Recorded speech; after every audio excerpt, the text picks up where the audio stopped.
Why are coffee prices so low and can't really catch a bid? And they average down 0.7% over the last 2 decades. Well, it's interesting, and it's sad to see coffee prices at these levels. Definitely, one has to say that there's coffee in the market. Brazil is coming with a large crop.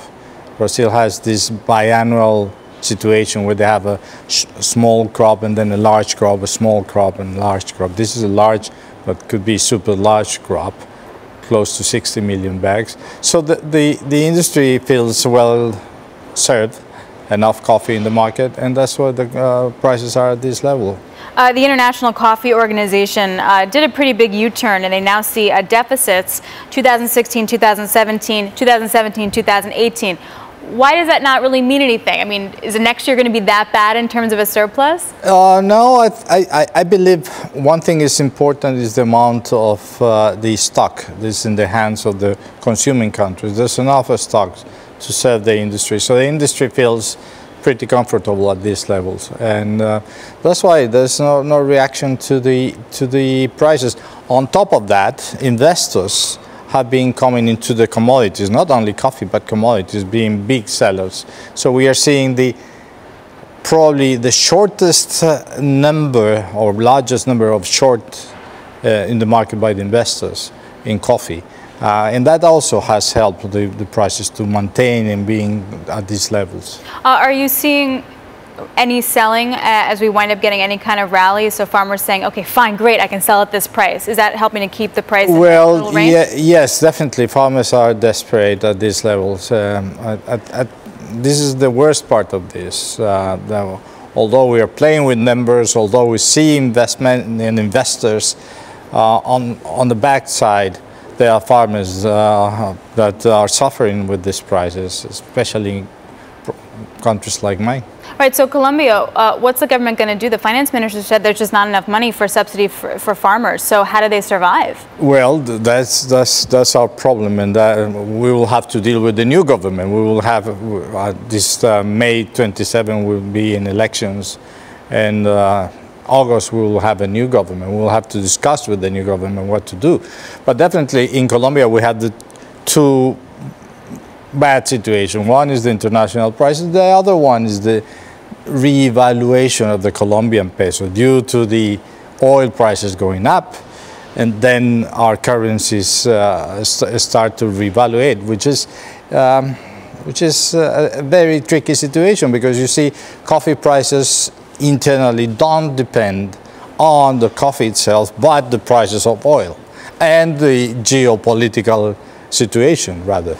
So let's break that down, because so one is the actual supply and demand, and the next, as you say, is the peso tied to oil, and the third, though, are Fed rate hikes and a stronger dollar, and an emerging market broad sell-off. What's your exposure to that kind of macro risk? It is very, very big, because again, you may have, yes, international prices at 120, 125 are very low, but with a currency that would be more on a balanced situation internally, that would be manageable. But with a currency that is reevaluating, you are losing every day price for the farmers in terms of Colombian pesos. And that is really, really bad. At the same time, you still have supplies being increased in Colombia. You have better yields in Brazil and Vietnam. What's it going to take for farmers to stop planting and help stabilize the market? That is a good question. I think we should see it on the other way. What we have to do, and this is something that we have discussed among producing countries and also among the within the ICO, is we need to do a great effort to increase coffee consumption in producing countries. Of course, consuming countries are doing well. The general picture of coffee consumption is doing fine, 1.52% per year, yet we still have too much room among producing countries' consumers to really increase the number of coffee cups served. We just coming from ICO, and I was meeting the representative from India, and he was telling me, no, our young middle class are starting to drink coffee and say, okay, that sounds great. Then he said, you know how many people there are? 450 million. So if you count India and you take a country like Indonesia with over 200 million people, and you take Vietnam and you take Colombia itself, Peru, and all the producing countries, that's the key for to be able to grow production and consumption at the same time. Is there a price, though, where farmers have to close up shop? Well, yeah, there's a price. There's a price that. Are we close to it? Yeah, the cost of production is. We are now more or less even or under the cost of production, and that's what is dramatic in Colombia. And is that only because of low coffee prices, or are they also paying more for labor? You mentioned the pesos. That's right. We're increasing the costs, and we are receiving less income. So that's a bad mix. Therefore, we've been since July last year, the coffee producers gathered together in Medellin. We are talking to the industry, telling the industry that we should start a cooperation between the whole coffee chain, making ourselves co-responsible. Therefore, the roasters, the guys that are serving the cups, the guys that are importing the coffee, everybody on the chain should be co-responsible for the sustainability of the whole chain. How's that going? Well, it's not easy. Alex, it's not easy. But it's something that we need to keep on talking with the industry. If the industry doesn't care about what is happening on producing countries, we may have a bad situation for the future. Previously, some guerrilla areas were supposed to be opened up for investment in coffee. Right. What about now?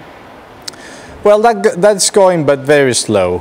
Let's say. Is that a price issue or something else? No, what I would say is now we have a much safer country, definitely, and on that you can do many things. But growing coffee takes time, takes resources.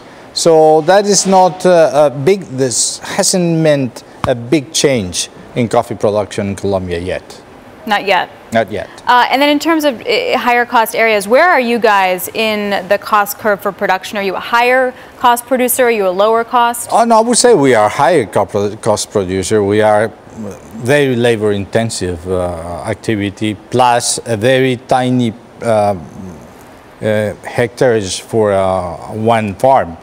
And that doesn't help on the productivity side. So that's why our effort is to try to increase productivity at farm level. Your name has been thrown out potentially as a possible candidate for president?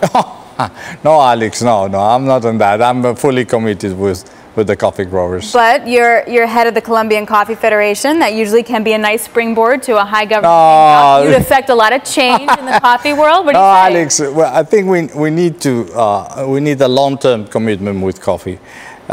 This type of activities is not like corn. It's not like the industry where you go up and in. No, you need to be committed and a long-term commitment, and that's why I am.